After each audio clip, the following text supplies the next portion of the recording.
Okay, we're unmuted on the phone now. I think it's good. I am, buddy. Well, tonight could be good too. Phone is live. You're live. I can hear you talking. You're live. Your computer is making noise. Yeah, please. Like Apple. First time I ever actually used it, 7 years ago. Welcome. We are going to call the February 1st, 2021 general business meeting to order at 6:30 on the nose. 3 seconds if you really want to take into the time it took me to say that, but 6:30 will do, eh, Wilkie? Yeah, I think so. Good. Okay, excellent. Let me just check our agenda here. We started our meeting at 5 o'clock with a closed in-camera session. Disclosure of that would be harmful to personal privacy under FOIP. So that's section 17-4D. Moving on, we came out of closed, called a recess. We're now reconvening, I guess, technically at 6:30, not opening the meeting. We adopted agenda, and we are now moving on to 5.1, the adoption of the January 18th, 2021 minutes. Council, can I get a motion to adopt those? I got Councillor Rabb. Anyone have any issues with those minutes? Read through? All good? Wilkie's looking good? All right. If Wilkie says good, then everyone should say good. So, all in favor? That's how that works. Excellent. Good job. 5.2, adoption of the January 21st Governance and Priorities Advisory Committee minutes. Please. I'll give you. I have Councillor Waring, followed and seconded by Councillor Gordon. Anybody have any issues with that one? That was a really good meeting, by the way, just to speak to that. That was one of the best meetings of our term, I think. It was so thorough, well laid out, time was very well used. Ms. Thompson? Unfortunately, the live stream, the audio on it was terrible, so I removed it. So that's one reason why you might see more writing in these set of minutes than normal. The best meeting of the year. Oh, that's so sad. Yeah, it was. Oh, well. Technology is only as good as technology can be. Mm-hmm. So that's why we stick to paper. Okay, that being said, any concerns with the minutes as read? Sorry, it wasn't that meeting. It might have been the finance committee meeting. Their audio was terrible. So that's okay. Waring talked the whole meeting, so. I was rude in that meeting. Yeah. Okay. Okay, we're good. All in favor for adoption? Excellent, thank you. All right. Question period 6. At the beginning of every regular business meeting, we have question period for public to ask questions of administration and council for questions of clarity, anything of that nature. This is an opportunity for the public to voice their concerns and get answers. Mr. Sharp? Nothing. I do have one email that I've received, and it's a very easy one, so I'm just going to ask it, and you can check it out. At least it'll be on the record. I had a resident who has some light sensitivity to their eyes, and they find that the sign at the four-way stop is extremely bright at night. So bright that it's blinding. They're wondering if there's a potential for dimming it somewhat at night. So you don't need to answer that tonight. You can look into it. If there's a way to dim it, I'll check into it. Excellent. Perfect. There you go. That's my big question. So there you go. The answer is we will look into it, and there may be a potential to use a dim. Okay, perfect. We have not received any questions to administration. Council, no concerns. Then we will move on. Thank you. 7 statutory hearings, we have none. And delegations, number 8.1, we have none. Reports. CAO report, 9.1. We have Sunset Blvd Final costs on Christmas snow event and the Outdoor Rink volunteer update. Mr. Sharp, the floor is yours. Thanks, Mayor Crane and Council. 3 items to update you on today. The first one is quite straightforward. As you know, during the budget deliberations and the capital budget planning, we'd indicated that Alberta Transportation was willing to enter into an agreement with the town to resurface Sunset Boulevard once the deep utility work was done there. I just wanted to let council know that we've finalized that agreement in the amount of $564,000. And so that is a nice shot in the arm for the project coming through. All is finalized and well on that one. The second item is the Christmas snow event. As you know, a couple council meetings ago brought back a high-level overview of how things went, but I still owe council a little bit of information and statistics. So I won't go back into an overview of the snow report. We spoke about that, and we also spoke about it at GPAC as well too. Just a little bit of information for council. Internally, staff labor hours contributed to the event were 259 over the course of 8 days, 5 staff covering variable shifts. The approximate number of contractor hours with equipment was also coincidentally 258, just a coincidence, over 5 days, using 8 different operators. And just a quick thank you to the contractors we did use that allowed us to use their equipment. That was 3 Point Industries, ADS, JX, Summit, Highwood, and Lyle's Backhoe Service. So we couldn't have done it without that group. So thank you to the contractors who dropped everything on Christmas to help us out. The contracted costs to remove the snow was just over $41,000, $41,585 to be precise. That's higher than we normally would have experienced, but unfortunately, the amount of snow we got and the timing, being that we were working through Christmas, it generally cost us more, so those holiday rates added up to that. But I can tell council that we were able to absorb that into the 2020 operating budget. So we had room in the budget to be able to do that, so no transfer from reserves in order to cover those costs. And finally, the approximate, well, for what it's worth, we used about $2,567 worth of fuel. So that all is all part of the total cost. So hopefully that brings to close that event. I don't think there are any other expenses that are required to come in, and gives council a idea of what it costs.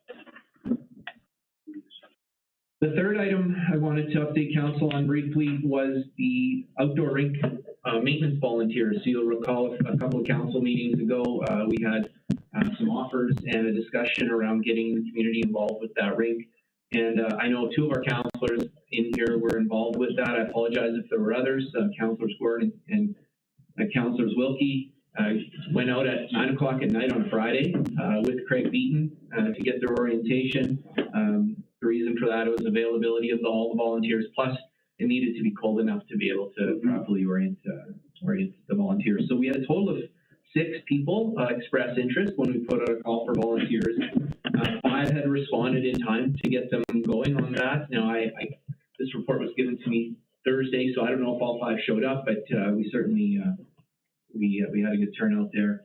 And Mr. Beaton went through a variety of things on the ground with the volunteers in order to get them up to speed on that. So behind the scenes, we're still working on a little bit of policy and some reporting and some other administrative aspects, but really happy that we could get the call for volunteers out and get them trained. They were eager and get things going. So on that note, I would turn it over to Councillors Wilkie and Gordon if they had any comments on that. But that's my question. Sure. I'd love to hear about it.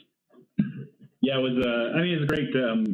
Big kudos to Craig for running a thorough, but it's threading a line between thorough and painful, and he threaded it very well. I think he did a great job. Safety is critical, especially when it comes to volunteers. So we went through that, and we played around with some very sharp edging tools. So we got that talk. They've done a great job. The ice is in fantastic shape already. I think we can contribute to making it even better this year, but I think in particular next year, in that early part of the season where it can be so critical to get the ice down, I think it could be hugely beneficial to have some folks involved. So big thank you to all of the volunteers that came out. I won't list them all because I'm sure that I'll forget some names. It was just a great group of people who just want to pitch in. They either use it or they love seeing people use it, and it went very, very well.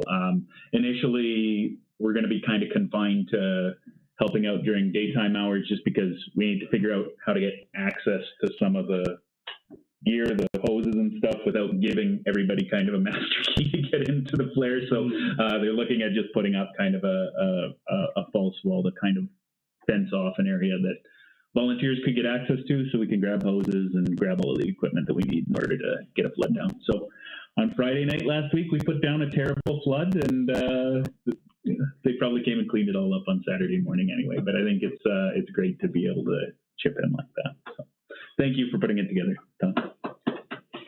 Indeed. It's fun. It has a dam. Oh, we do. Yeah. Right? Yeah, we got the attachment. Yeah, we got the attachment. Okay. Yeah. And so you can do. They typically do that in the morning. They'll do it at 7 o'clock. Kyle's down there at 7 o'clock to do it. Yeah. But when we get the weather the way that it is, where you get these warm days, if you can get floods down, if you can get water down the evening before, you get that ice level up quicker, and it just helps to build the better sheet of ice to begin with. So Good. I think it should help. Excellent. Yeah, it was fun. Anyway, playing with a big knife to Right. cut snow around the edges is kind of fun too. So, yeah. Excellent. That's fantastic. I'm glad to hear that that's going to go ahead. Also, just a quick note on the snow. Could we please draft some thank you letters and/or some certificates of appreciation for the contractors who helped in the snow event for my signature on behalf of council? Would be awesome. And the staff too. Can you be through on the staff? Just a big thank you and open letter. Staff too, okay, well, I guess you could thank them informally. Yeah. But contractors definitely, they don't regularly get praise. So I think we definitely need to acknowledge their dropping everything during Christmas to help out on this one. We're well paid. I said that was very quiet. Yeah, I'm sure. Maybe this will ensure that we get a little less space next time. Okay, so I'd appreciate it if we could do that. Moving on then. Any other questions for CAO Sharp? Seeing none, great. Thank you to Councillor Gordon and Wilkie for volunteering your time for the rink as well. I'll give you a motion to accept for information. That's what I was looking for, Councillor Waring. We have a motion to accept for information. All in favor? And that is carried. Unanimous. Perfect. Thank you. Okay, administrative responses. This is in response to Councillor Wilkie's inquiry regarding the Alberta coal mining. So, Mr. Sharp, I'll hand it over to you, as Ms. Ouellette isn't signed in, right? She is. Yeah. Oh, well, I'm going to give it to Todd anyway, and then he can give it to you, Michelle. Hi, I didn't see you there, so nice to see you. Thanks, Mayor Crane. Ms. Ouellette's going to briefly run through the response and the maps that are provided to Councillor Wilkie's inquiry, and then I believe we'll turn it over for some discussion. Thank you. All right, thank you. Go ahead, Ms. Ouellette. Hello, Mayor and Council. Craig Beaton helped me put this information together from the available sources online through the Alberta Energy Regulator, Alberta Department of Energy mapping, for what the current state is on coal leases, the policy area that was changed in 2020, and then really what these categories are. So if you scroll down into the maps, that's really where the heart of the report lies. Category 1 is not colored, and it's where coal mining is forbidden. Category 2 is the gray areas highlighted, where open pit mines were off limits, mostly east, including both mountains and foothills. So extending from Crow's Nest and then a little bit west up to lands at the headwaters of the Sheep River. Category 3 are not on this map, but they're further eastward towards the plains, and they have fewer restrictions. There are some existing mines west of Turner Valley at the headwaters area for the Sheep River, and 2011, March is the date of that active lease agreement, although we're not too sure of the status in terms of true activity. No coal exploration is the restriction or commercial development permitted. So I suspect, it's active. I mean, how active that is a question. And that's the essence of our report. We didn't read too much between the lines. We just gathered the information at this time for council. All right, thank you. You'll also see that we have this for council. We have letters in our correspondence from residents in opposition to this, stating their reasons why as well. I just think it's important we point that out now here.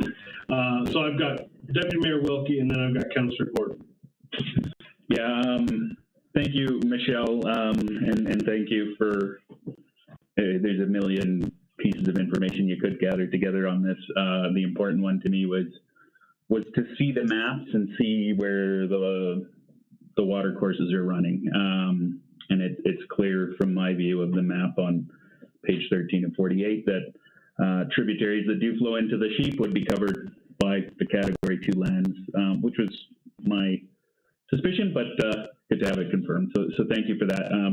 I've got a motion that I'm happy to put forward now, but if anybody else has any clarifying questions for administration, I'll let you give her, and then I'm happy to make a motion.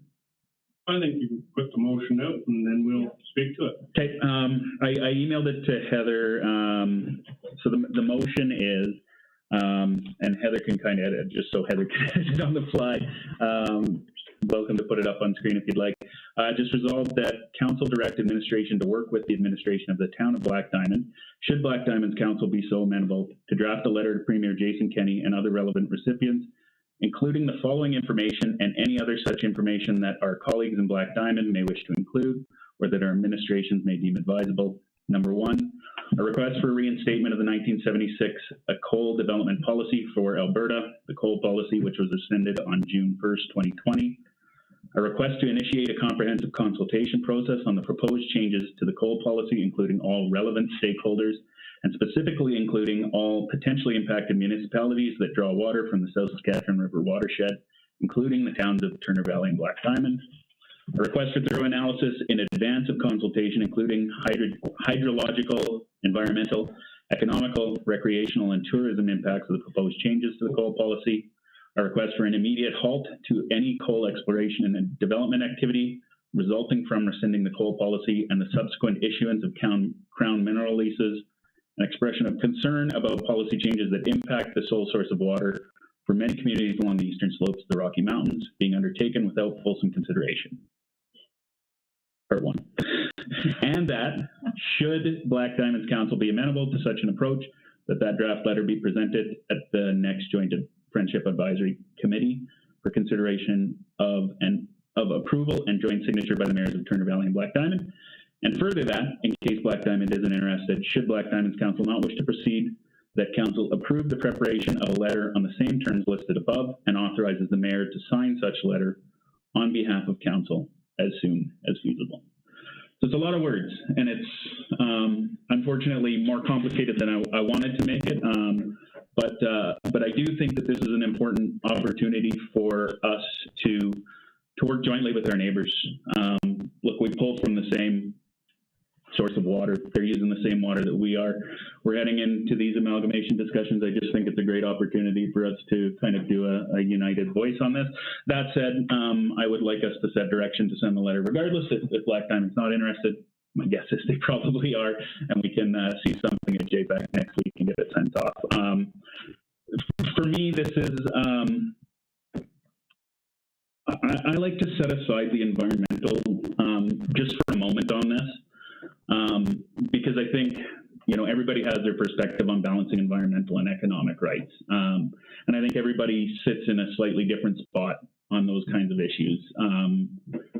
For me, I do tend to lean environmental but I'm a huge supporter of smart resource development, right? What really rubs me the wrong way about this is the fact that this is essentially a change to land use policy with no consultation whatsoever with municipalities or affected landowners in the area. This would be, for me, the equivalent of us changing all of the zoning regulations in town to allow somebody to put in, the example that I put on Facebook was a giant tuna canning facility right next to your house in a beautiful little neighborhood, and not even asking your opinion on it. That to me is not a good way to move forward with policy. And I understand we have a very strict regulatory regime in this province, but we all made investments in water treatment facilities. We all made investments in property. We all made investments in lots of different things, working under a specific set of rules, and then the rules were changed without consultation. So that's my perspective behind this.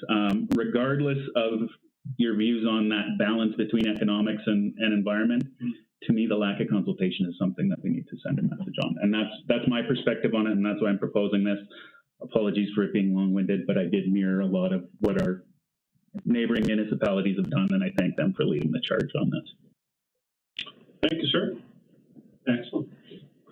Councillor Gordon. Yeah, thank you, Councillor Wilkie, for a well-done presentation, as well as the proposed joint letter with Black Diamond. I fully support that, and I would like us to make reference in that letter to a couple of things, calling for action from specific ministers. First and foremost, I would like that letter to include a request to Grant Hunter and his office, as Minister Hunter has been the one who has overseen the red tape reduction, and they've made a huge point about this and all the wins they've made. And I would like that letter to request Minister Hunter to provide factual information as to why the current and modernized Alberta environment regulations are better than the coal policy. That is the letter of rescinding that they had in June 20th. The main reason they rescinded that letter was the belief that the current regulations were a better model to follow. So I would like them to identify as to why they believe that, because the letter of June 20th was, June 2020 was pretty basic and just a statement that the current regulations are far better, much more restrictive. My concern is that they have moved from the coal policy was no in category 2 lands, very clearly stating no, and now it seems to be more of a yes if. So the regulations, I'd like to have some clarity on that, if you don't mind. I would also like a letter that specifically is addressed to Minister Nixon in charge of our parks, because that impacts 2 of our provincial parks that would be under his purview, and I would like to know why he believes that that's a good move. I want to have some specific data from these men and from these people in our leadership positions. I'm totally concerned about the lack of public consultation, but I want to have some information as to why they believe it's better. Making decisions like that just doesn't work for me. And then finally, a direct letter to R.J. Sigurdsson as to what his position is on that, because he's been silent.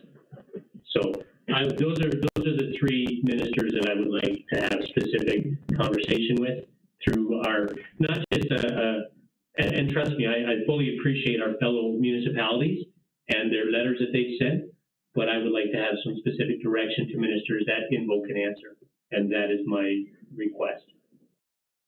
Okay, I've got Rab, but I'll let Wilkie go first. Yeah, just if I can respond. So part of it, all relevant recipients, was to try to wrap in some of this. We did have some discussion. We have kind of a monthly meeting between the deputy mayor and the mayor with the folks across the river as well. And there was discussion about inviting some of these people to come to our joint friendship agreement committee. And I think that would be a great forum for something like that as well. I want to avoid lengthening the letter to some extent, but maybe there's additional motions that could be made, because it does feel like slightly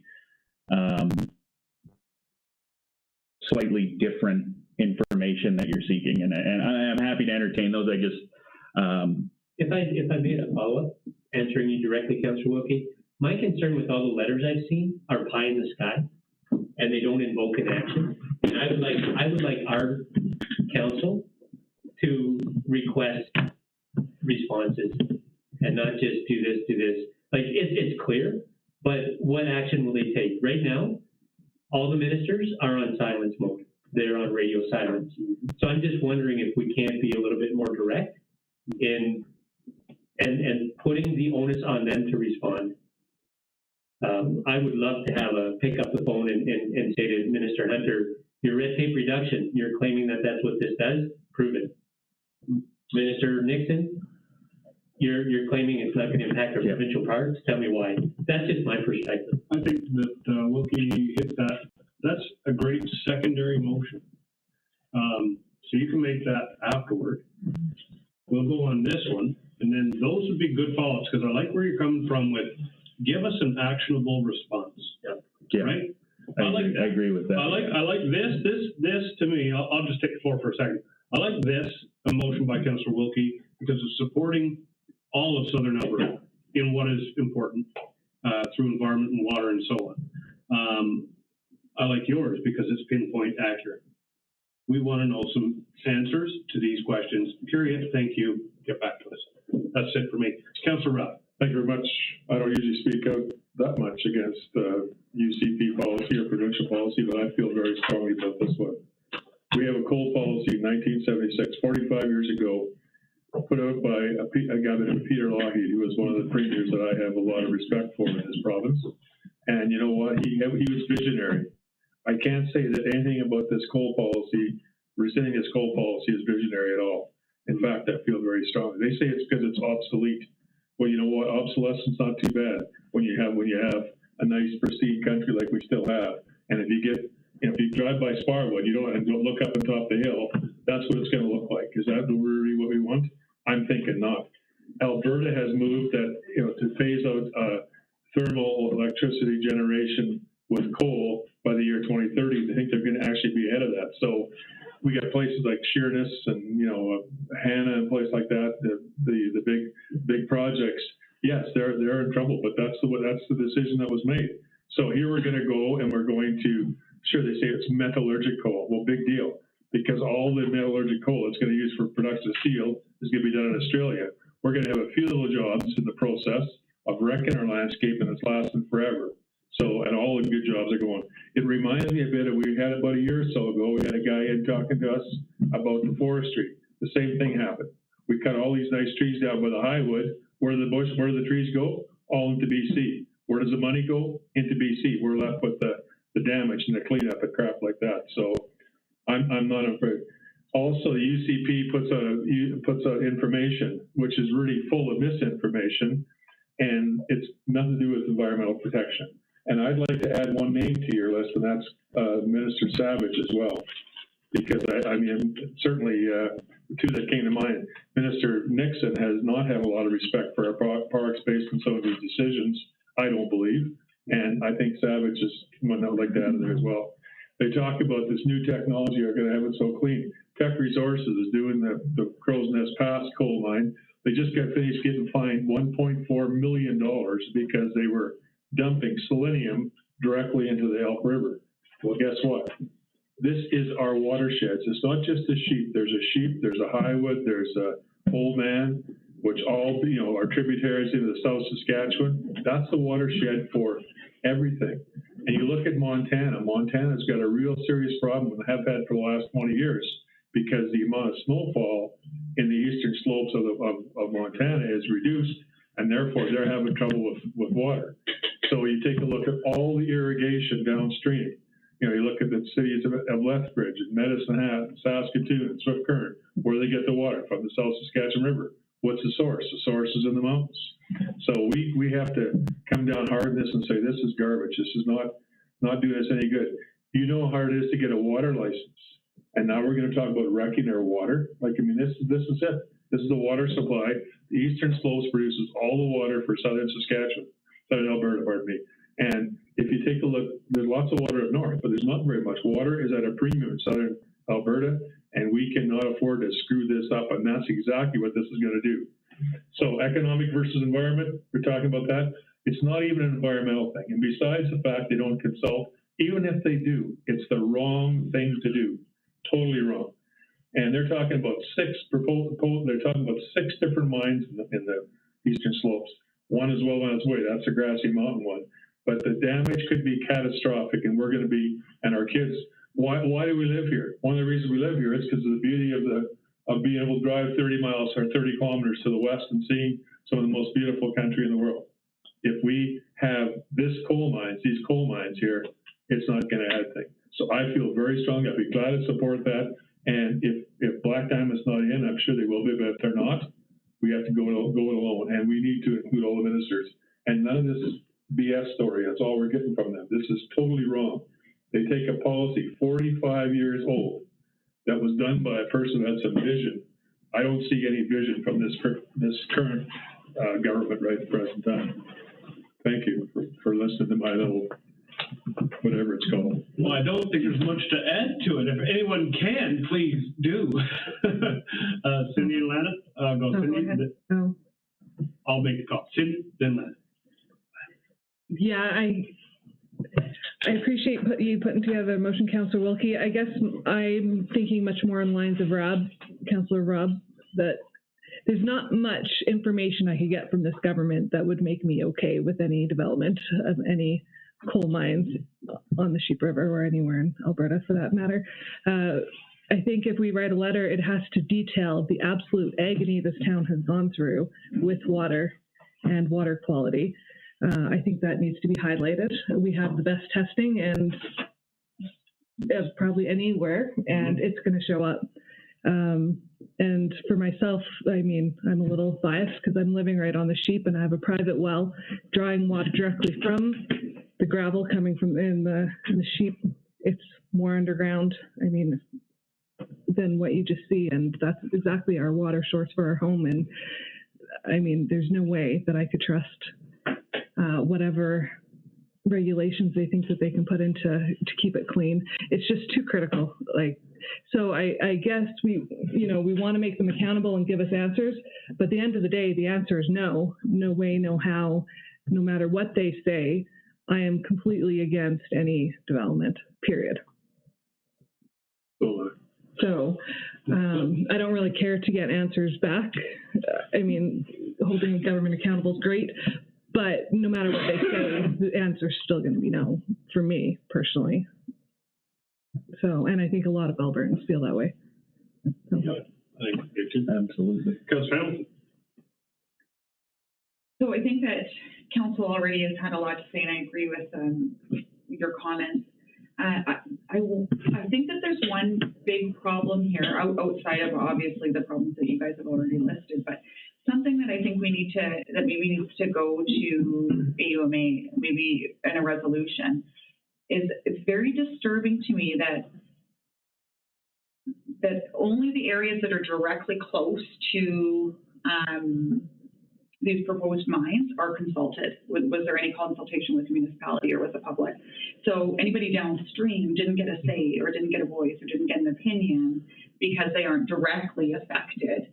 And I'd love to see something go back to municipal affairs, that especially when we're talking about waterways, that municipalities downstream need to be notified, and they need to have the same ability to have a voice as the municipalities on where the mine or whatever the risk is. They should be able to have the same type of input or consultation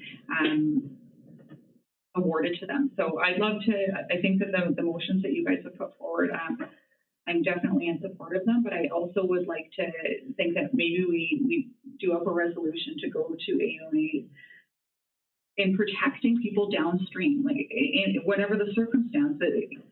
Like you guys have all said, this is our water. This is a big deal, and it needs to. The town of Turner Valley has been paying crazy amounts of money every year for our water, and we need to protect it. We need to look after it. So I'd love to see us, send these letters, but also to carry this forward to AOMA, looking for some resolution and support from our other members. That's another motion. That is a good motion too. And I actually, support that. Councillor Thorne in Okotoks has a really good motion. I can look it up right now and we can make that. I thought she had something too. It could be something we can support, Support that motion. for sure. Or We could this is already made. To a resolution, like Yeah. Councilor Hamilton's idea about a resolution to yea or nay is an excellent idea. Wilkie's gonna pull up Councillor Thorne's, but she's already got one. Councillor Ware. Yeah. Having not spoken all evening, I'm going to speak. I fully support the motion. I think it's excellently written and researched, and thank you for that. I fully support what Jonathan wants to do as well, try to get some direct action, and also what Councillor Hamilton has said. I'd also like to point out there's a great deal of concern in southern Alberta about the fact that the Bow Valley catchment area, of which the sheep and the highwood are main contributors, is so fragile. It's fragile to the extent that we're going to spend nearly $20 million just to reduce the amount of phosphorus we're putting into the river, and yet these coal mines can put things into the rivers that are deadly. Excellent point. Absolutely deadly. And there's no argument on that. So the government is almost two-faced on this whole thing. On one hand, they're telling us we've got to clean up our act, and on the other hand, they're encouraging people to pollute the rivers. So anything we can do to stop this, I'm 150% behind. End of rant. End of rant. Well, I think all the council is definitely in full support of everything we've heard here tonight in terms of motion and secondary motions that will come forward.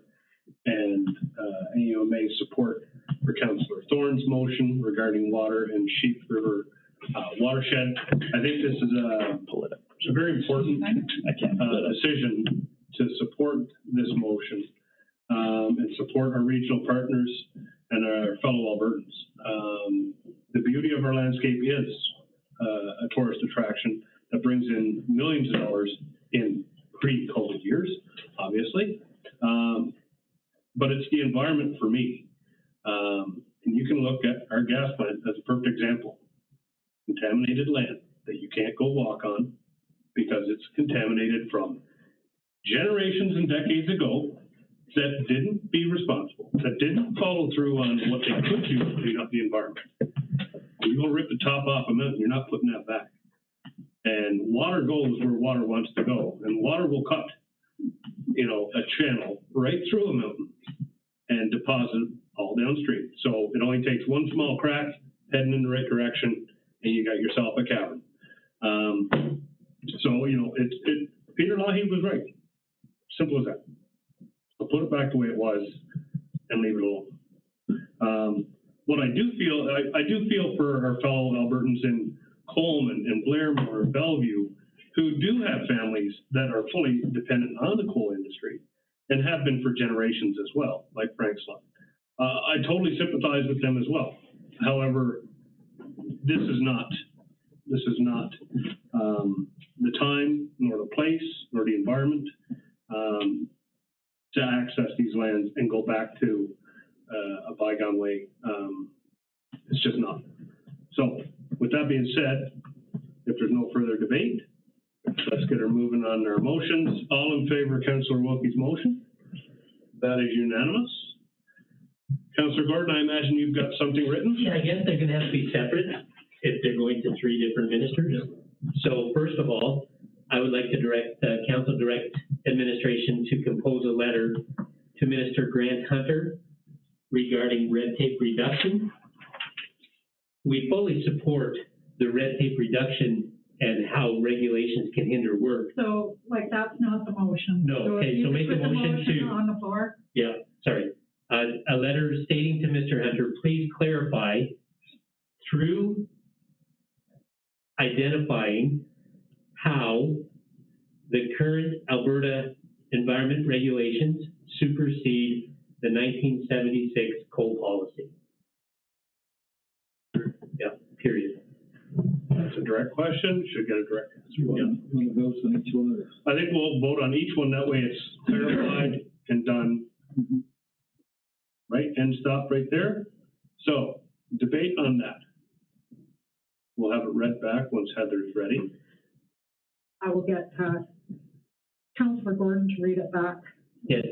Direct administration to compose a letter to Minister Grant Hunter regarding the red tape reduction and provide detail as to why the current Alberta environment regulations supersede the 1976 coal policy. Perfect. I think that's clear as mud. These are why the current, Alberta environment regulations supersede the 1976 coal policy. That's it. Yep. That's the question we want to answer. How is this one better than that? That's period. Okay. Any questions on that? Waring? Oh, all in favor, says Waring. There you go. All right. Next one.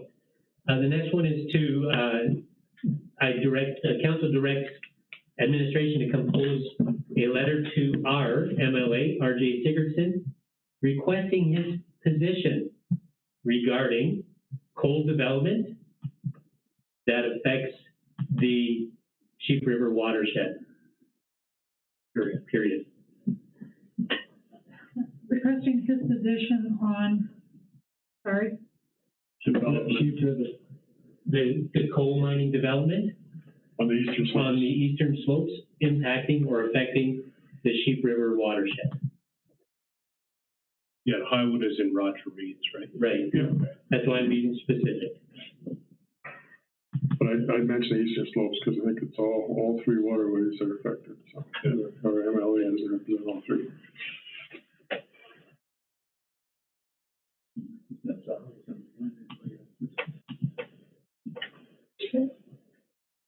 Any debate on that question? You asked for clarification?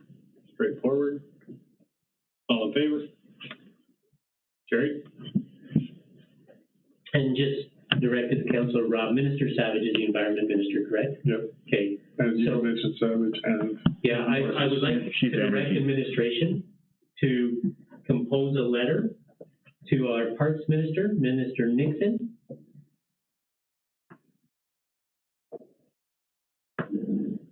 asking him specifically what information he has that such coal development Sorry, you're gonna have to slow down. Yep. That's specifically, as Minister Nixon, what information he has that indicates there is no impact, that indicates there is no okay, tell me where you're at, sorry. direct administration to compose a letter to Parks Minister asking specifically, Asking for what information he has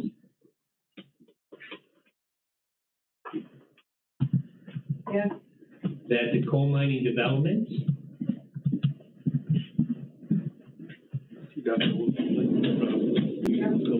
would not negatively impact I think you could just say.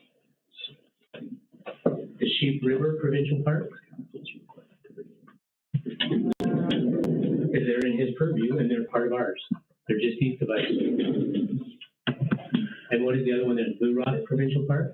The two provincial parks that are just west of us that impact the watershed. Blue Rock and Sheep. Sheep River Provincial Park and Blue Rock Provincial Park, right? And then there's the wildland. Sheep River Wildland. You've got Kananaskis west of us. We can work with that. Yeah, work with that, please, because my focus on that is, that's where the watershed starts for us specifically, the Sheep River meandering from there and through there. And, you know, the lack of consultation and the making decisions without information is a major concern of mine. So I would hope that Minister Nixon's office would have done their due diligence. But my hope is probably unfounded. And Councillor Rob, why don't you make the one for Minister Savage? Let's vote on this one first. Oh, sorry. Sorry, just a comment on this one too. We wouldn't have to be requesting this information if there had been consultation done. And that's the thing that just gets me the worst about this is I find out about something like this 6 months after the fact because there's a whole bunch of media hullabaloo. when we should have known about this the minute that it happened. So, and I know I'm piling on at this point, but that's the part that just drives me the most nuts about this. No, I couldn't agree more. It's just the failure to consult. So now I want to hold their feet to the fire. And it's going to be on record that we are requesting information such that is specific, and without it, it's not a good scene. So, Excellent. Actually, the very western end of the sheep waterway, I think it is the Kananaskis. Yeah, it is. I'm just looking on the other map. I've hiked up to the headwaters. Yeah. All in favor? Excellent. And Councillor Rabb is doodling his motion. He'll be ready shortly. Oh, yeah, I don't know. I put down administration to contact Minister Savage and ask her how coal development on the eastern slopes can protect the environment.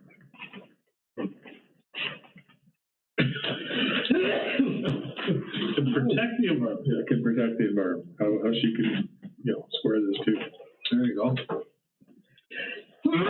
For them, it's all about jobs. They jobs.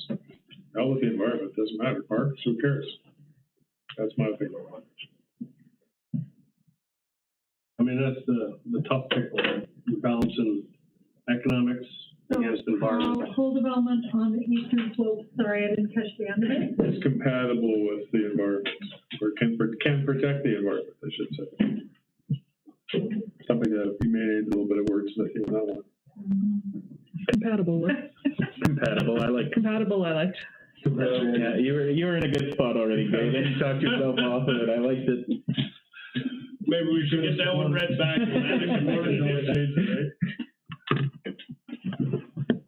Oh, I think all these ministers, like you said, there's no consultation. They just dumped on it.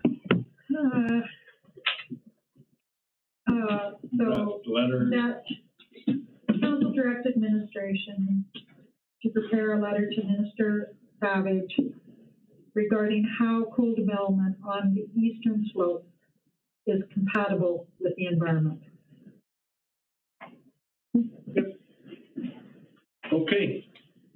Last chance to throw any comments around the coal. After this one, we're moving on. So, any comments? Are we gonna do your motion yet? AUMA one? Sorry. Yeah. Any comment on this motion, Len? Okay. All in favor? That's carried. Okay. Just to clarify, Cindy. Was there any benefit to us giving the chronology of our struggles with water in any of this and our belly aching as to why we care so much? I do think. Do you have that covered? I do think the last bullet of the motion just said an expression of concern about policy changes that impact the sole source of water for many communities along the eastern slopes. I think that would be a great spot for us to just roll in our struggles with water over the years. So I think it can be covered in that motion, but if you wanted to make a separate, happy to do that. You're thinking add that. Oh, sorry. Go ahead, Todd. Just in all these letters. Just that we'll capture Councillor Holliday's intent on that one. Okay. Understanding that, make the history crystal clear with our struggles with water in and around Turner Valley in recent history, and illustrate the reason why it's so delicate for us. That's throwing selenium too already. If hydrocarbons aren't bad enough. We test for selenium. Oh, I know, but I'm just saying that. I don't. You should. I hear they put it in the toothpaste. That's for it. It's just salt, right? Yeah, if you want to add it to the water. Yeah, we have one more. We have one more motion, one more letter on behalf of Councillor Hamilton. Yes. So, Councillor Wilkie has found this for me, in the motion that Tanya Thorne presented to Okotoks, the last point there is that further be it resolved that council direct our CAO to draft a letter for signature by the mayor to the president of the AUMA Barry Marchita, requesting AUMA develop an advocacy strategy on this issue for a wholesome consultation process on any changes to the 1976 coal policy with a thorough analysis on the environmental impacts, particularly watersheds. So I think that that is close to what I want. But I think that further to that, like anything downstream, I think that you have a right to be consulted. I'm not sure if that fully is that motion. I do support what Councillor Thorne has put forward, but the point that I want to make is that, and maybe we just ask if they can make an amendment to their request to Barry Marchita, but I think the point I want to make is that people downstream, that's water sources, are going to have a direct impact from whatever mining or other industrial waste or possible pollution. Anybody downstream should have a right to input. So I'm not sure how administration would like to word that. Why don't you essentially copy and paste that motion, because that has the main content going forward to AUMA, and then add a furthermore right at the bottom and add what it is that you're alluding to right now. Just a furthermore. Consultation with people downstream. So why don't we Stakeholders downstream. Yeah, let's wordsmith that right now, and then you can keep the whole essence there and add a furthermore, and bang, we're done. Such consultation shall be held with stakeholders Do you want me to email this to you, Heather? downstream. Yeah, then Heather just has to copy the furthermore. Okay, so Waring, you're sounding pretty smart over there, so we're going to give you the floor for the furthermore. Furthermore, consultation should be heard with stakeholders at the downstream end of the watershed.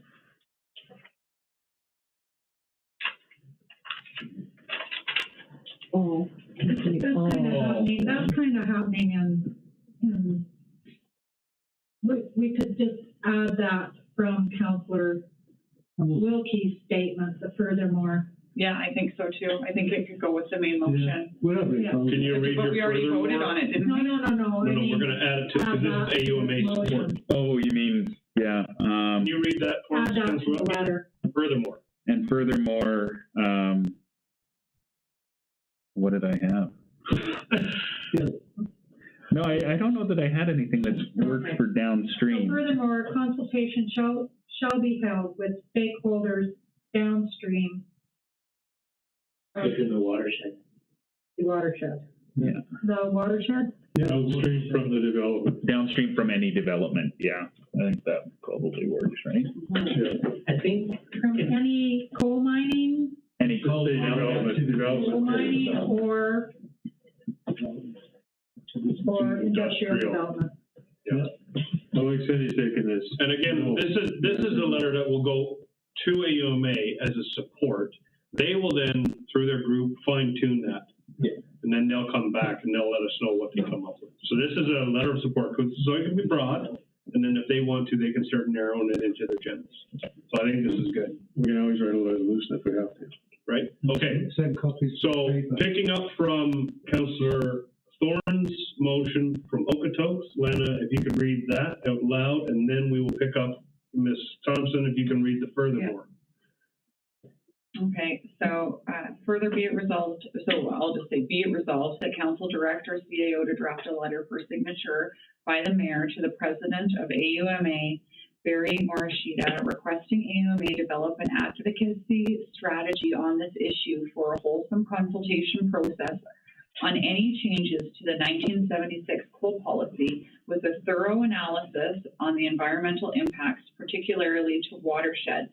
Furthermore, consultation should be held with all stakeholders downstream of any coal mining or industrial development.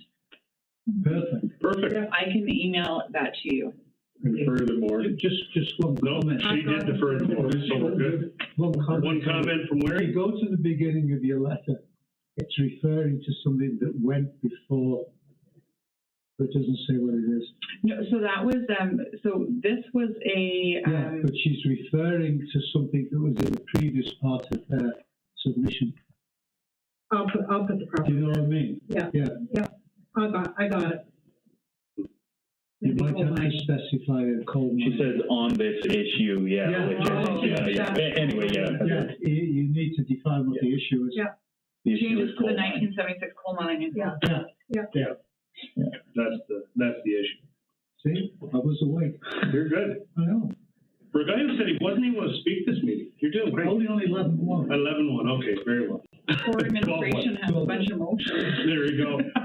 Okay, I think that's a fantastic motion. Any questions on that one? All in favor? Excellent. There you go. You're good. I was trying to send my email and it came back undeliverable. All right, good stuff. Okay, thank you, Ms. Ouellette, for putting that together for us. And thank you for entertaining our already. Thank you, Heather, for putting up with our extra 6 motions there. I think that was the smoothest 6 extra motions we ever did. Motions, yeah. That's pretty good. It's nearly broke the whereas it's. Yeah, right? Wilkie wins for longest motion this year. I'm working on it. It's only early. 2021 isn't over yet. Okay, moving on in the agenda. Let me just do some check marks here. And that's a check and that's a check. Administrative inquiries? None. Bylaws and policies. Bylaw 21-1113, a bylaw amending committee's bylaw. 19-1993, a fine year. Finance Committee terms of reference. Can I get an awa? That means, First reading that's right. on, yep, that council give first reading to bylaw 21-1113, amending bylaw 19-1993. Excellent, thank you. Any discussion on that? Just really quickly. Councillor. I'm not going to be voting in favor of this. Okay. I think it's fine the way it was. So it's not that I disagree with the way that this is set out. I just thought that the way that we had set up the Finance Committee as a subcommittee of council with members at large, I thought that it was fine the original way. So I'm not voting in favor of it, but I do support the Finance Committee. I just don't think that all of us being there, I think, negates the fact, or not negates, that's the wrong way of putting it. The whole idea of it was that this was going to be a subcommittee of council that made recommendations to council. And now if all of council's on it, I don't see the purpose of really having it. So that's all I have to say. I think it was fine the way it was. And if it's not broke, don't fix it.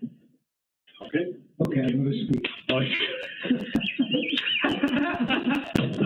I knew if Landon spoke, there was no way he was going to make it when I was speaking. Okay. How I was talking to John? Okay, Councillor Ring, go ahead. I'm also not going to vote on this because I agree with Lana. I think with all the council having a meeting with members at large to discuss something to make a motion to council is somewhat convoluted.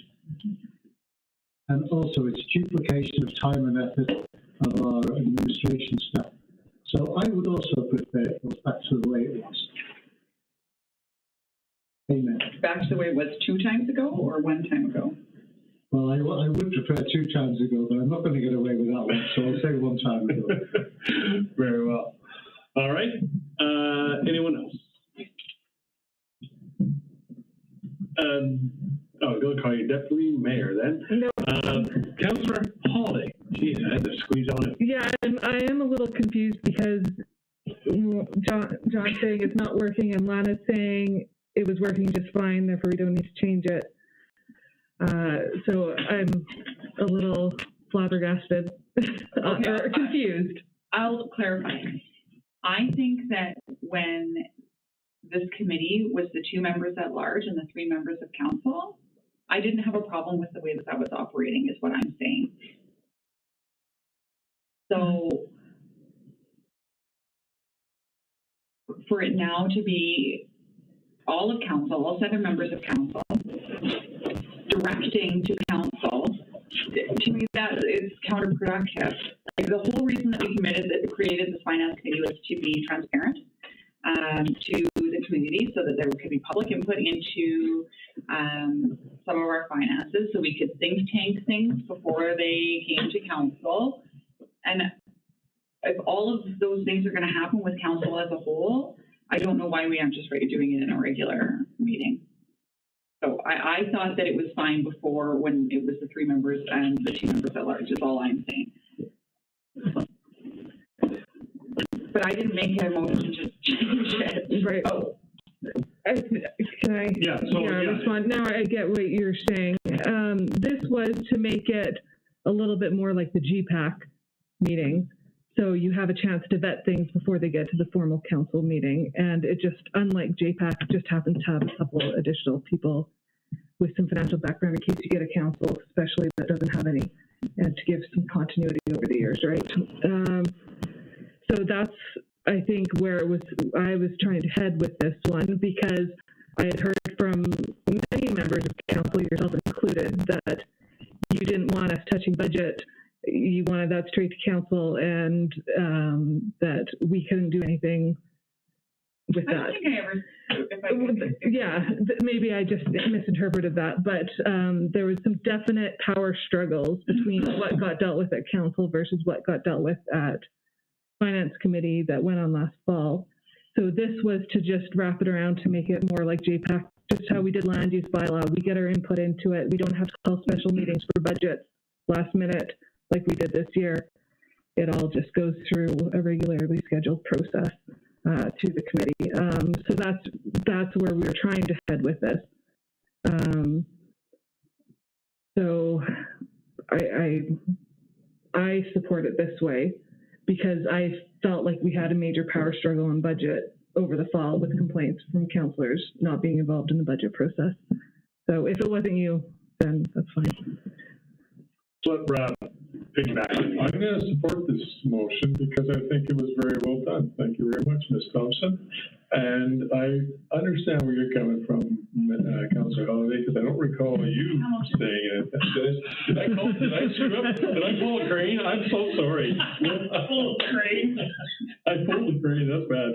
But Councillor Waring, you're kind of surprised because you always said finance members should be all of council. You've always said that, and all of a sudden you're saying, oh, but maybe I don't like that either. It was good. You've always said it should be all of council, so I don't get this. Now I'm really confused. Sorry, Councillor Hamilton. I stand on the financial committee being all of council, full stop. Yeah. Still stands. Yeah. But I'm going to get outvoted on it.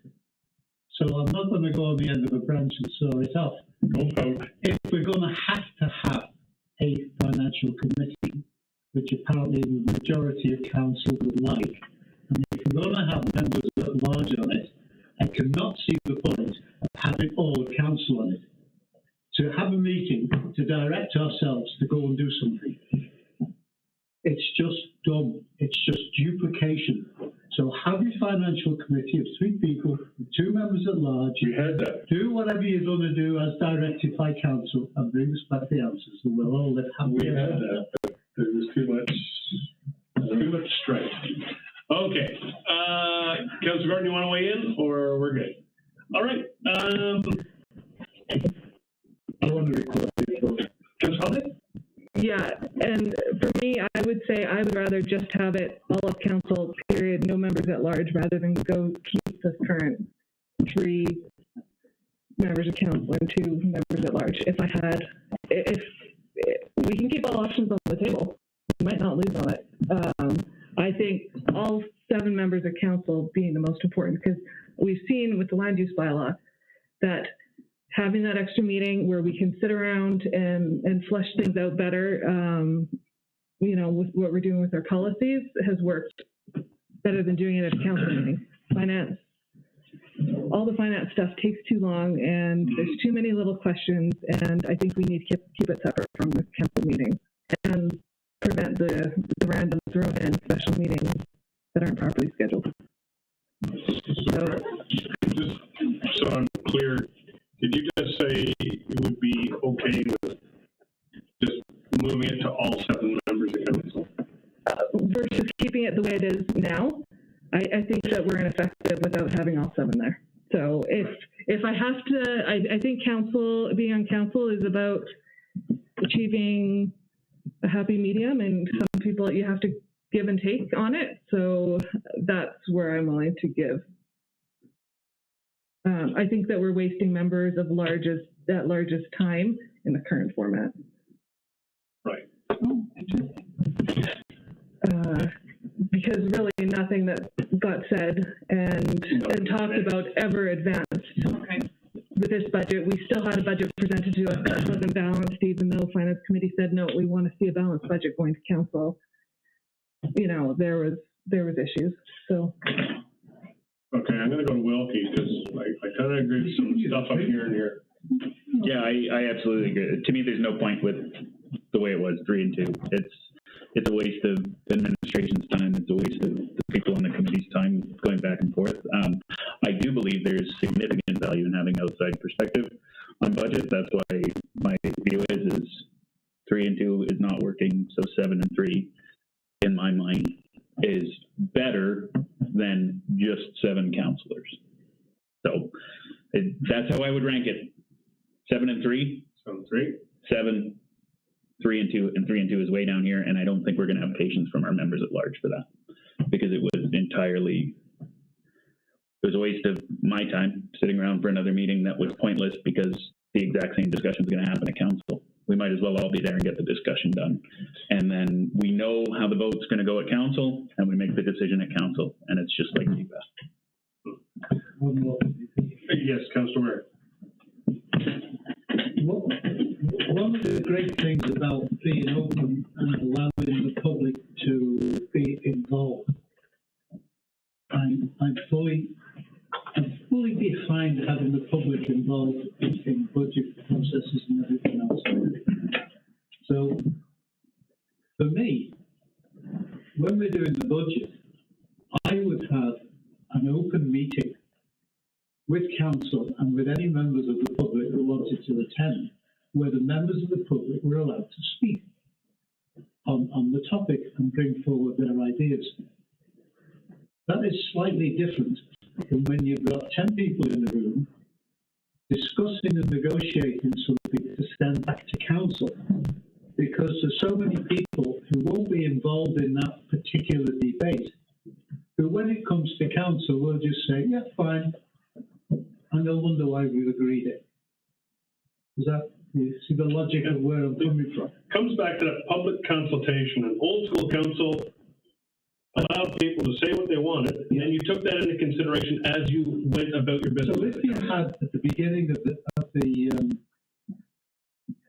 budget process, the very first meeting when we're discussing the budget was an open meeting where everybody could talk about it, but there was no motions made, like the old-fashioned, what did they call those meetings? Town hall. Committee of the whole. Committee of the whole. Yeah. For me, the whole point of a finance committee, small one, was to delve deep into things as directed by council. So if something comes to council and we say, oh, yeah, great, you guys go ahead and play with that and come back and give us your advice. That never happened. It was just too much of a fight all the time, was who's getting the information first, the committee or council. How can we direct if you get the information before us? The whole logistics of it was wrong. So I'm not going to vote on this particular proposal at all. If we can come up with something different along the lines of what I've heard, then I'll vote in favor. Otherwise, I've got Rav Ben Hampson. Yeah, thanks, Councilor Waring. I understand about this town hall idea. That's really good.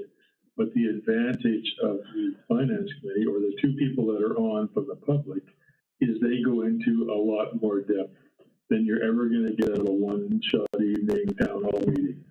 They go down and dirty, and I think that's what we need to, if the finance committee is going to be effective, and they were good at it, the 2 days I believe. And that's the advantage that the town hall doesn't bring in.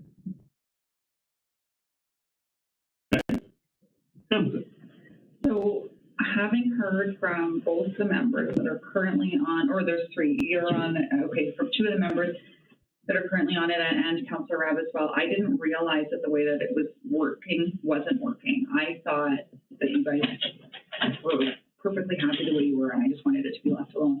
But after hearing from you guys, you think that this would be a better system. So if, as you guys are the members on the committee, if you feel that this is the best way forward, then I'll support it. 7-2. Yeah, if that's, if the members that are currently sitting on the committee are seeing how this committee interacts with council, and they've made this suggestion on how it would flow better, then if that's what they feel would be best, having the experience of being on the committee, then okay, I was under the assumption that they thought it was working fine. So we're going to have a meeting with 3 people, and then we're going to talk about everything, and then we're going to go back to council to talk about it all again. Exactly like we do with GPAC. I like that analogy that, like, when I put on a GPAC. It was a GPAC meeting, and you guys said no? No, that's not correct.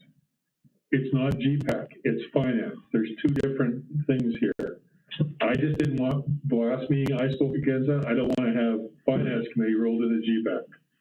GPAC is GPAC, it's all items, and finance is finance. But the concept of how it's going to work should be exactly the same, except that the finance committee, you bring a couple of people from the public in to help you. And which we don't do at GPAC. That's correct. And then I'm going to say. Just as a follow-up to, I think that we need to be very careful when scheduling these meetings, that we make sure that there is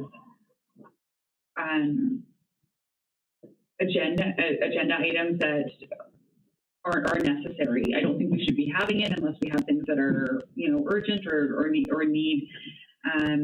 to be vetted, because we are adding a lot of meetings with administration. Like, that point was made that this may be an administrative duplication, and we do have the GPAC as well. So my only concern would be is that we are being very aware of when we're scheduling and calling for meetings, and that there is agenda items that are pressing when we decide to hold our meetings.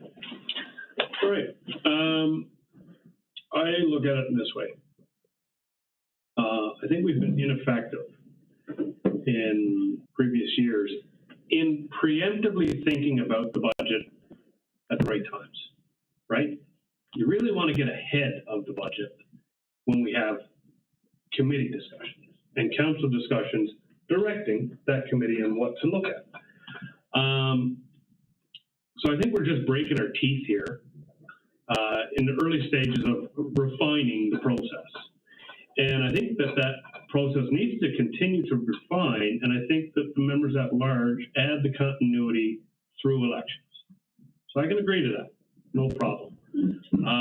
It also adds the transparency that we all were very adamant must be held to account through Town Turner Valley to the residents.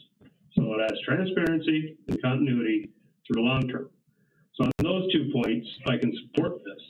I can also support it because the Finance Committee recommends it. But I also see the duplication that administration has acknowledged time and time again, and Councillor Waring has pointed out copious amounts of times. There is a duplication, and I think that is where we have to refine the meeting properly, as Councillor Hamilton has pointed out. It needs to be specific, targeted, and when we go into it, it's like a GPAC. So we are focusing in on these 3 or 4 items specifically in a breakout session, and we're vetting it. When we did budget this year, Councillor Waring was totally right. He asked me at least 3 times, and I didn't really acknowledge him. Barry, he said, call a special meeting for all day. And in the end, that's what I did, because we really needed to do that when he said it, way earlier. We needed to just get all in the same room and vet the whole thing. I think that the Finance Committee can be effective if it's used in that exact same method. Called early, full out, full day. Let's get some strategic thinking. Where do we want to go, and what are the timelines we want to achieve for the next year? Not reactive, but proactive. So I think that's what we need to take forward if this motion carries, that we start thinking in the proactive. So not reactive, proactive, and build this committee into what we need it to be. So I think we've got 8 months left in our term. I think we can probably achieve that in that timeline, to give or take. Ms. Thompson, and then if there's no other comment, I'm going to call a vote. I agree that it's duplication, and I agree that budget with all of council and budget for all of council and the members at large would be a good idea to do that all day thing. What I'm not agreeing with is finance committee, all of council and the members at large are getting the finance committees are getting a quarterly report in advance of council. So there has to be something maybe in the terms of reference that says for budget is all of council. It's total duplication of work over and over and over again. That's a good point. So I don't know kind of where your heads are at on that, but are you going to have all of council show up to a meeting for the quarterly report? I got it. And then the quarterly reports go to council? Like, I get it for budget. It would be a really great idea to sit down with the members at large for budget. And maybe you could do it so that for those specific meetings, the finance committee would include all of council. I don't know how you want to do this, but this is total duplication of work, and it's really hard for Korean. I think we make it all. Very, very hard for Korean.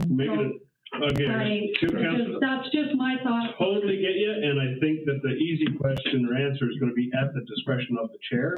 But I'm going to go to Gordon, and then we'll. So I called municipal affairs today, unrelated to this committee, but I wanted some clarification on the setup of subcommittees. And because the MGA is silent on the setup of subcommittees. So best practices would have, in terms of reference, an allowance for subcommittees to be set up.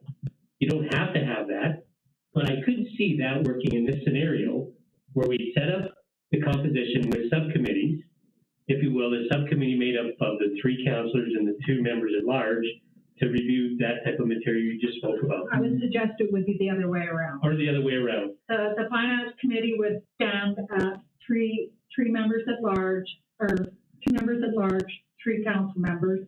The subcommittee would only be for budget, for the budget deliberation. And I think that's an easier way to kind of find that that middle ground, with the terms of reference being amended to reflect the subcommittee in that manner.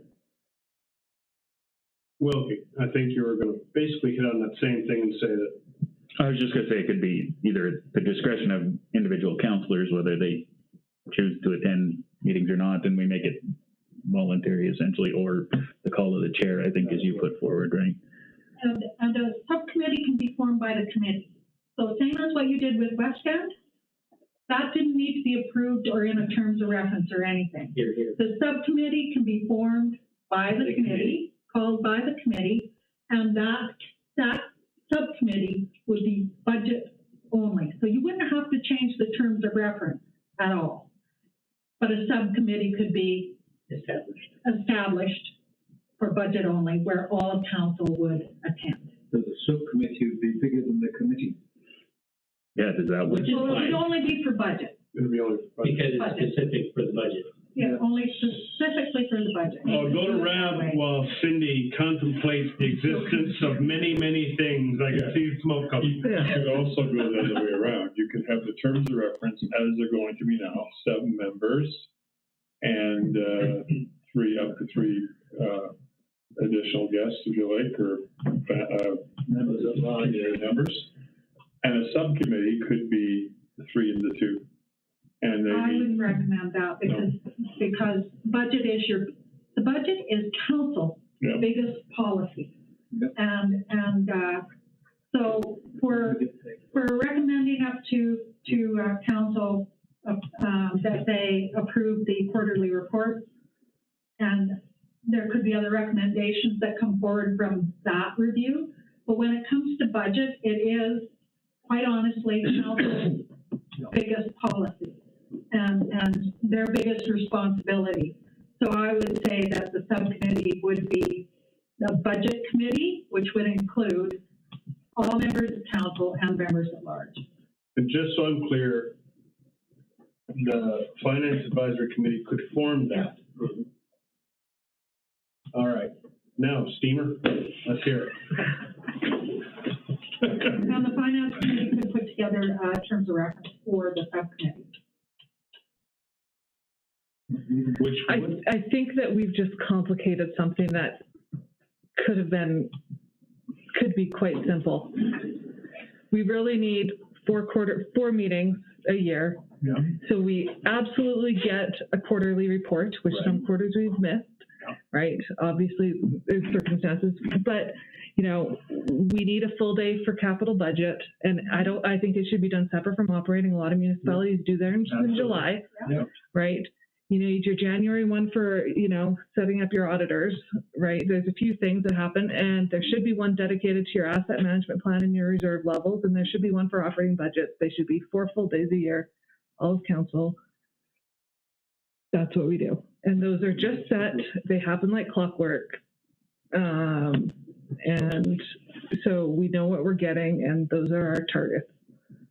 so exactly what she just said, Ms. Thompson, can be done. You can make that happen as chair through subcommittee and then set those dates, and those go in the books as these are the dates at which you're going to have full day council meetings like I was referring to. We got there and now it's panic time. We need a full day session. This way it's written, it's dated, administration knows those are the dates to achieve capital budget information, and so on. Quarterly reports will be the quarterly reports. Like I say, a small committee would handle that, right? Well, I'm just saying, if you only have 4 meetings a year, all of council can get them, and there's no need for those to go into the regular council agenda package. There's no requirement to have them. You just have them there, and that's when you get them. So they're not duplicated in a council agenda meeting. Yeah. You just get them at the quarterly meeting. Mr. Sharp. So just a question of clarification from Councilor Holiday. So are you suggesting, did I hear you suggest there's 4 quarterly or 4 meetings of the finance committee each year? Yes. Okay. Each one tackling a specific item that we know that that's our full day. Here's what we're doing that day. I don't have an opinion either way on whether that's good or bad. The caution I would say though is, as per terms of reference in our bylaw, that there are other matters that are required to go through finance committee. So we can't have a committee out of convenience. So unless council's prepared that those other matters would wait and flow quarterly, then we might need to have that committee meet more frequently. Right.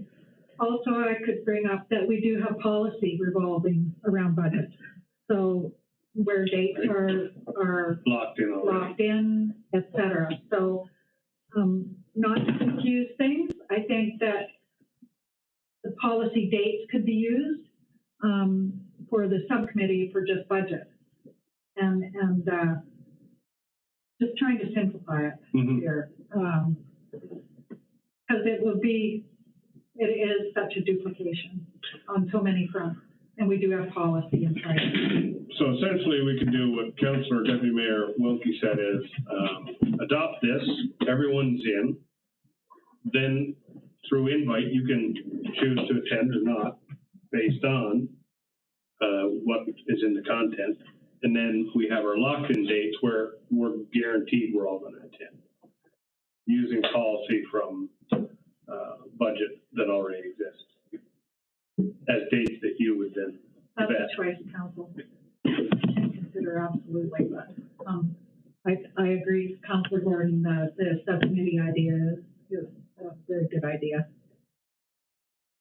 Basic, Mayor? Yeah, please do. I've got no problem if the 3 members of the committee and the 2 members at large meet closely or whatever it is, go through all the things that they go through, and meet on other occasions if something specifically designated by council for them to look at. And then separately, create a budget committee, or call it what you want, whether it's an ad-lib committee of this or whatever, where we all meet and go through the budget things.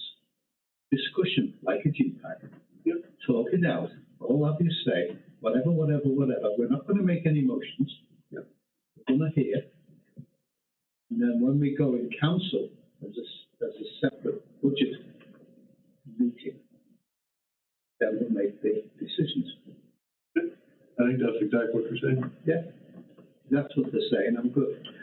But I don't particularly want to go 4 or 5 times a year as a financial committee. Like I say, I think it's the breaking of the teeth to find that refined direction that we really, really want. So, Councillor Gordon, thank you for pointing that out. I think Heather agrees as legislative services that you as chair, Ms. Holiday, have the power to make that happen. And we don't really need to move off the target as stated. Councillor Deputy Mayor Wilkie. Yeah, it's a different solution. I didn't know that you could have a subcommittee that had extra people beyond the scope of the committee, so we learned today.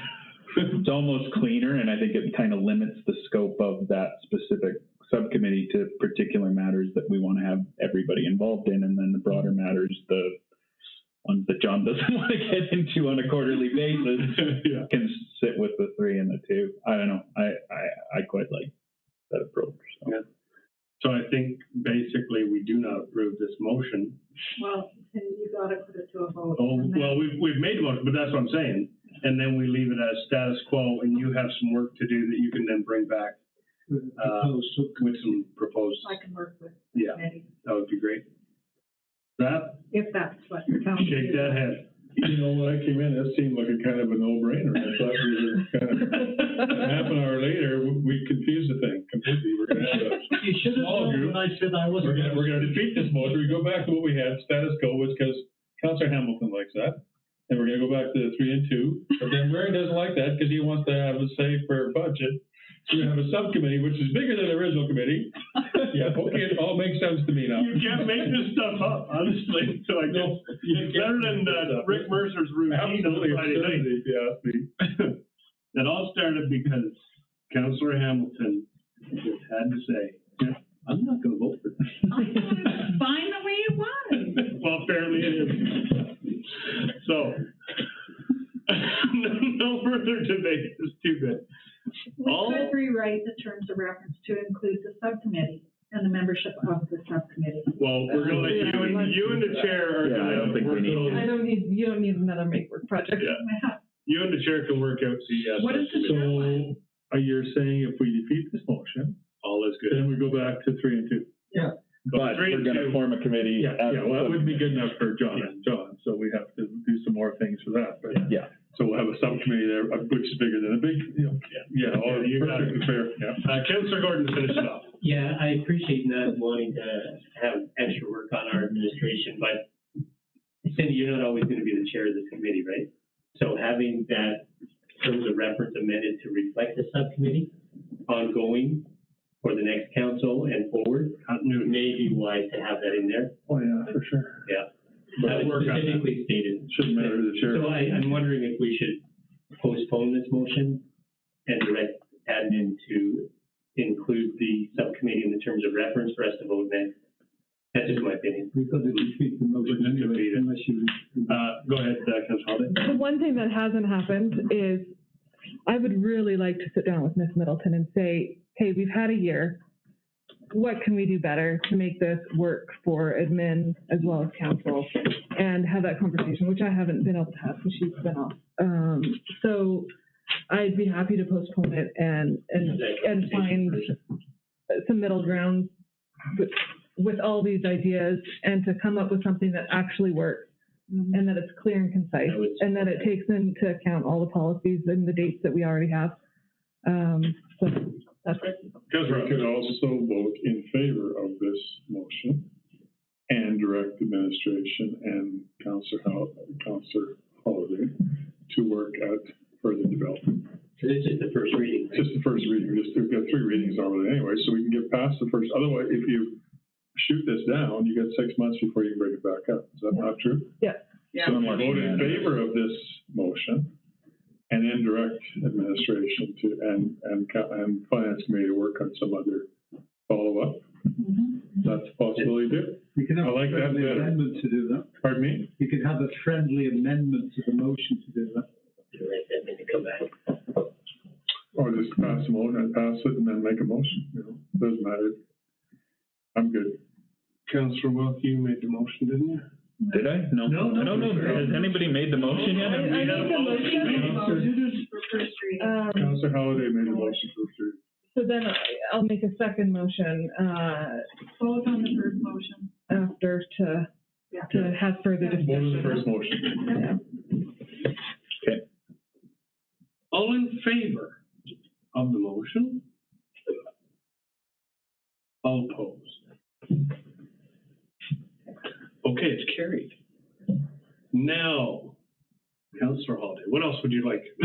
Can I have no idea. Can I direct myself in a motion? Direct Councillor Holiday to work with administration on other options for the Finance Advisory Committee. I don't know if you can do that, but I'll direct the chair of the finance committee to do that. Jonathan will make the motion of the We'll say Gordon made the motion. Okay. All right, sounds good. So the motion is Direct the chair of the Finance Committee to work with the administration. chair.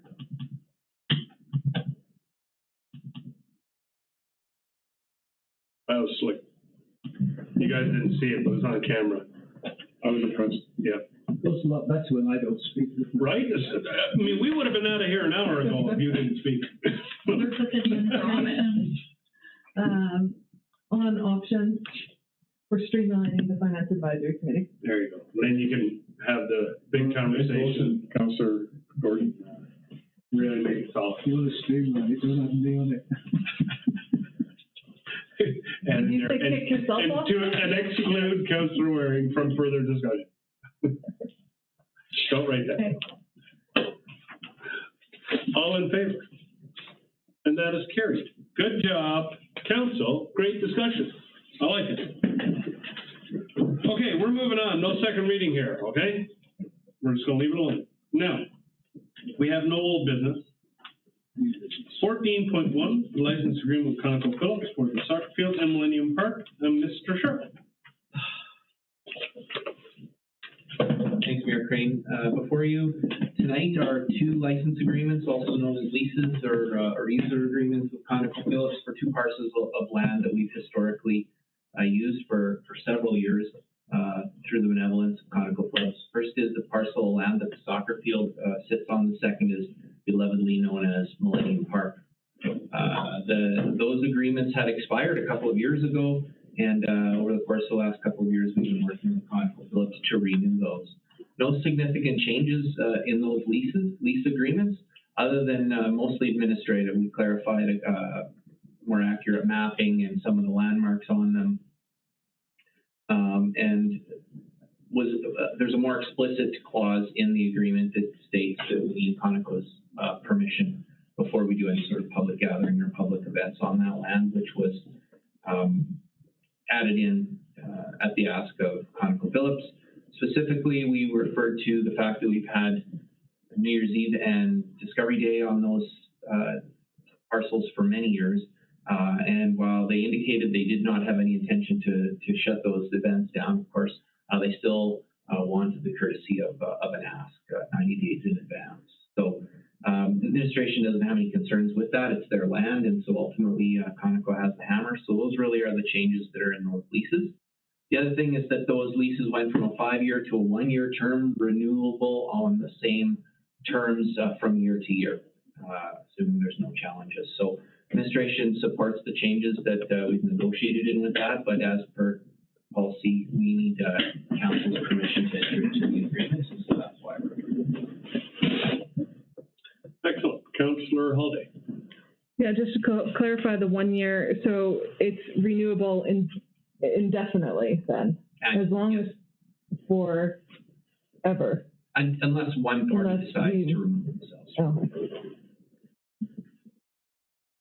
Deputy Mayor Wilkie. Just the ask on notification. I would just ask, I know it's very easy for dates to get missed, I guess. So just ensuring that we're not getting ourselves offside on that, because the last thing I want to do is, so I guess it's kind of a question of how do we track those dates, and can we make sure that this one is very closely tracked? Because I like the New Year's Eve. With all due with all due respect, that's what we do. Okay, okay, thank you. It'll be part of our planning process. I got 1, 2, 3. I got Hamilton, Waring, and Holiday. Hamilton, I was just going to give you a motion. I like that. The council direct administration to enter into the licensing agreement for Millennium Park and Soccer Field with ConocoPhillips as presented. Thank you. Council Waring. On the map on page 8 of 13 or page 6 of the document, there's a green line which represents pathways, and there's a little sticky out which goes from the Friendship Trail into Valley, whatever you call it, that doesn't exist. It's gravel. It's not actually there though, it's gravel, it's this one. It's where the Parks and Rec people drive across. Right. Is that what that's supposed to That's be? what that represents. Okay. But actually, it's not there, but never mind. Okay.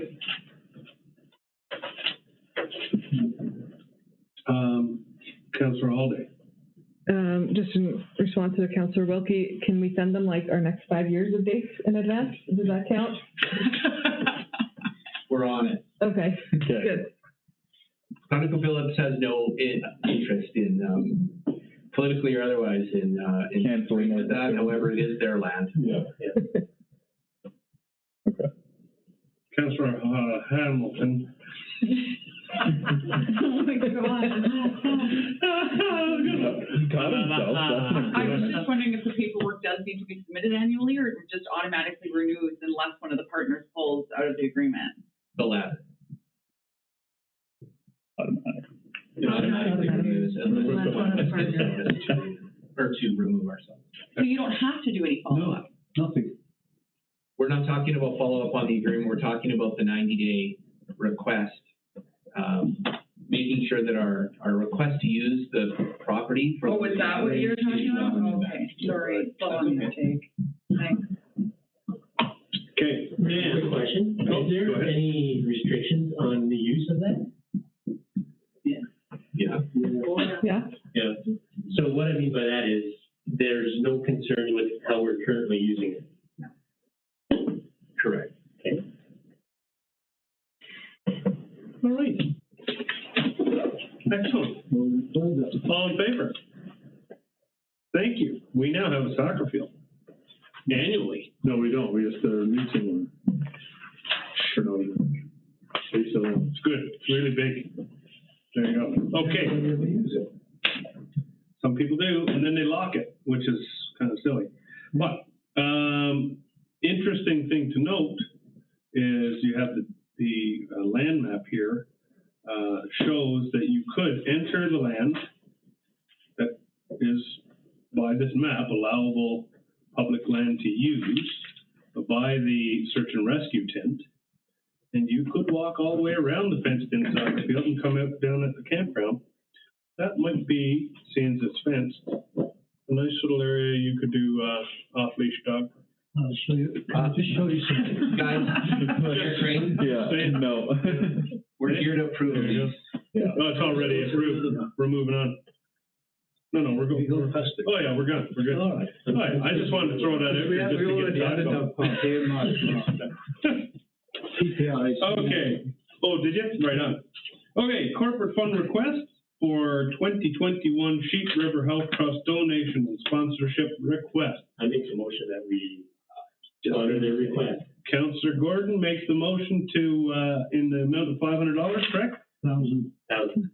Radiothon comes to, no. Staff's recommendation is $500. Their request was 1,000, we're recommending 5. Their motion is for 500? For five? For 5. Together we can make a difference, Radiothon. But they're asking for $1,000. They are, but we're only Do 500. Because our Yeah, policy is this is what we did last year, right? Yeah. The policy is $500. as per administration End of story. request or recommendation, I think. That's what the admin suggests. Excellent. Are you supporting that? I definitely am. I'm going to call the vote. All in favor? Spite of Mr. Waring. That's done and carried, $500. And we thank the Sheep River Health Trust for all they're doing. Okay, we have 3 letters in correspondence, just for accepting. I've got a couple more emails that were addressed to the mayor. I forwarded them to council regarding coal policy and the rescinding of it from some residents. They'll probably be on the next agenda for information. Councillor Rapp. I have a motion to accept the Kirschbaum and Noller letters. The MD of Bonneville is a little bit unique from those two, is it not? Sorry, It's a little bit unique from the other two, I believe, the letter, the Bonneville letter. all under general correspondence. So under general correspondence, okay, I'll accept all 3 then. For information, Comment? Yeah, I'm just wondering, for people that have taken the time to send us letters, and we've gotten a few emails, can we send them a copy of our motion tonight or minutes when they're done? That was a great idea. Just as a follow-up, here's the decision. CAO Sharp? Just on that note, Councillor Holly, we always follow up with anyone who sends us a letter if there's any action or acknowledgement that's required on that. So again, sending the minutes with duplication, we do spend the time with them to let them know where the process is at and what's required ahead of getting it on the council agenda. So hopefully that would suffice. Sending copies of the minutes to show that it's been accepted for information, I think would just be good. No, not that their letters were accepted as information, but the ones that we made earlier tonight on the coal policy. Oh, I'm sorry. Those motions Those are 6 very long motions. Just kidding. Or how many there were in the end. One very long. One very long one. The letters will be made public. Perfect. Yes. So just to follow up on that, I've responded to every letter of concern that I received and a personal email back. I think I reply all when I do. Maybe I slipped a finger, but yeah, I usually reply to everyone. There's nothing I missed yet. So not only is that, then administration follows up too. Councillor Rapp. Yeah, is there anything you want to do with respect to this letter from the MD of Bonneville? Well, I was just I'm not really sure what they're asking us, but you know, they're sort of seems like a frustration. I don't know what it's all about. Yeah. I don't know what we can do. It doesn't really ask us for any action that I can see. You're right, Councillor, through the mayor. It doesn't. It's just asking us to reflect on whether we think we're well served with the existing structure that's in place. So there's no ask to respond or follow up. We will reflect. We haven't, in the 8 years I've been on council, sent representation to any of the FCM events. I did know the previous CAO of FCM on a personal level for 16 years now. And I've had conversations with him, but we've never asked for anything from FCM. We've never received anything. Really. We're not involved with them. Yeah, it's not one of our things. Grants from them for our solar project. We did receive a grant for a solar project. And in 2011, we had a councillor go to the FCM conference, but it was because it was here. A lot of their conferences are in Halifax or Toronto, or so they went to the conference because it was being held in Alberta. Right. I think Bonneville is just voicing some frustrations, and I certainly understand that. There's not many municipalities in Western Canada who, and particularly Alberta, that are feeling the love, and the hardships are just starting for some. So we shall accept it as information and contemplate. I know at the recent FCM, there was some delegations from different municipalities throughout Alberta that worked hard to get support from their eastern counterparts in petitioning the federal government to support our industry more, and it pretty much fell on deaf ears. Yeah. You saw that too, right? That's what it sort of said in that Yeah. sure. Yeah. And it was all around the equalization payment and how to balance that in. Well, funny enough, Harper changed the formula 10 years ago, 11 years ago, so he had the power at the time. Without. Rebecca always says, send us your money, just don't want your oil, that's all. There you go. All in favor? Thank you. What were you in favor of? Accepting for information. Correspondence action considered, we have none. West End Regional Services Commission Chair Rob. He's not chair anymore. They skidded me, I'm vice chair now. Oh, that's a beautiful thing. My turn. Good for you. So you're out of the hot seat. It's just the same as me. Just a couple of things in these, I think, Councillor Hamilton said she might have a question as well, but there's a couple of things. There's a motion there from Councillor Waring about Turner Valley Golf and Country Club for a hookup power source. That's been dealt with and it's not that way anymore. The other one is that we have moved for the West End, except the transition plan submitted to the town of Black Diamond, because they are going to be currently looking, they are currently looking after our West End project. They're now the operators. Pardon me, they're the operators. They've always been the operators. No, they're admin. They've always been the operators, now they're the management as well, yeah. No. So, right? Yes. No, they're admin. Well, administration, operation, they're in charge. They've always been operation, now they're everything. They're finance, they're everything. They're the CAO, yeah. We're on the same page, I think. Just said it differently, but it's the same idea. So I don't know if you have a question about that, Councillor Hamilton? No, I think I'm good. So West End is now being run totally by the town of Black Diamond. As we could have with Shrub, as we used to have with Shrub. Well, what I didn't understand, I still don't understand, is why we just don't have one contract with Black Diamond for everything. Yeah. Why we have to have two separate contracts? Because they get paid more that way, I think. I'll be phone interview tomorrow from the newspaper, I'm sure. Tell me about this double dip. I'll make the motion that we accept this as information. I will accept that motion, and I will ask all in favor. Me. Excellent. And that is carried.